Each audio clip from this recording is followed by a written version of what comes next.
Tak semua rahasia bisa dikubur selamanya. Ada yang tumbuh, bernafas, dan suatu hari menuntut diakui. Di balik kemewahan istana Arab, ada seorang anak kecil yang tak pernah tahu siapa dirinya sebenarnya. Ia hanya tahu satu hal, ibunya selalu menangis setiap malam. Aisyah kini tinggal di sebuah desa kecil di pinggiran kota Riyadh. Putranya, Raffi, sudah berusia 5 tahun. Suatu sore, Raffi menatap wajah ibunya dengan polos. "Umi, ayah Raffi di mana?" Pertanyaan itu menghantam dada Aisyah seperti petir. Tangannya gemetar. "Ayahmu sedang jauh, Nak." Namun Raffi menggeleng. "Tapi kenapa Raffi beda? Teman-teman bilang wajah Raffi seperti orang istana." Aisyah memeluk anaknya erat-erat. Air matanya jatuh tanpa suara. Ia tahu, waktu hampir habis. Di sisi lain, Pangeran Khalid berdiri di ruang pertemuan istana. Para tetua keluarga kerajaan duduk melingkar. Wajah mereka dingin. "Kami tahu semuanya," kata salah satu tetua. "Tentang perempuan Indonesia itu. Tentang anaknya." Khalid terkejut. "Anak itu adalah darah kami," lanjut tetua lain. "Dan darah istana tak boleh hidup di luar kendali." Ancaman dilontarkan secara halus, namun mematikan. Pilih, tahta, atau anak itu. Untuk pertama kalinya dalam hidupnya, Pangeran Khalid merasa tak berdaya, meski bergelar pangeran. Malam itu, Aisyah menemukan secarik kertas di depan pintu rumahnya. Tulisan merah. "Anak itu bukan milikmu." Tak lama kemudian, sebuah mobil hitam berhenti tak jauh dari rumahnya setiap malam. Raffi mulai ketakutan. Ia sering terbangun sambil menangis. "Umi, ada orang melihat Raffi."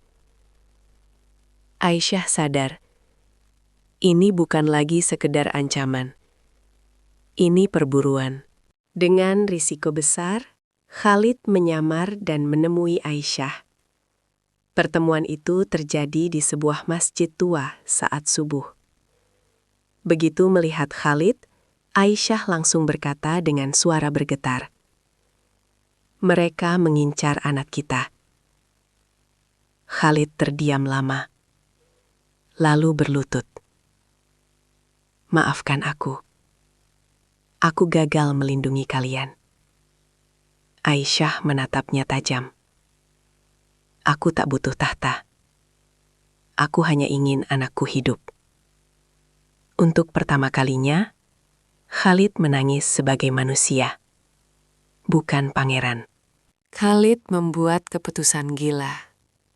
Ia menyiapkan jalur pelarian rahasia, dokumen palsu, jalur laut, dan bantuan dari orang kepercayaannya. Namun, rencana itu bocor. Di bandara kecil tempat mereka akan pergi, mobil-mobil hitam mengepung. Seorang tetua keluar dan berkata dingin, "Anak itu akan dibesarkan sebagai bangsawan. Perempuan itu boleh pergi sendiri." Aisyah memeluk Raffi sekuat tenaga. "Lebih baik aku mati daripada menyerahkan anakku." Raffi menangis keras. "Umi, jangan lepaskan Raffi." Khalid berdiri di antara istana dan keluarganya. Jika ia melawan, Aisyah dan Raffi bisa menghilang. Jika ia menyerah, anaknya hidup, tapi tanpa ibunya.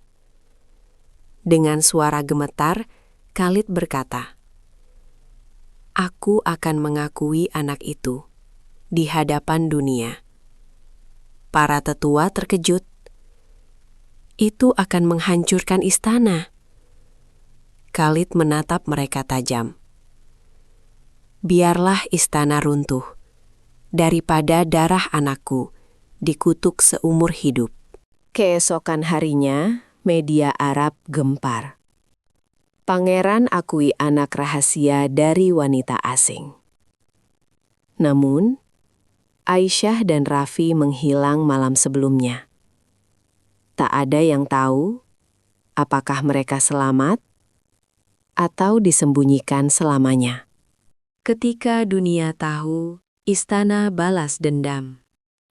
Apakah seorang ibu bisa melawan kerajaan?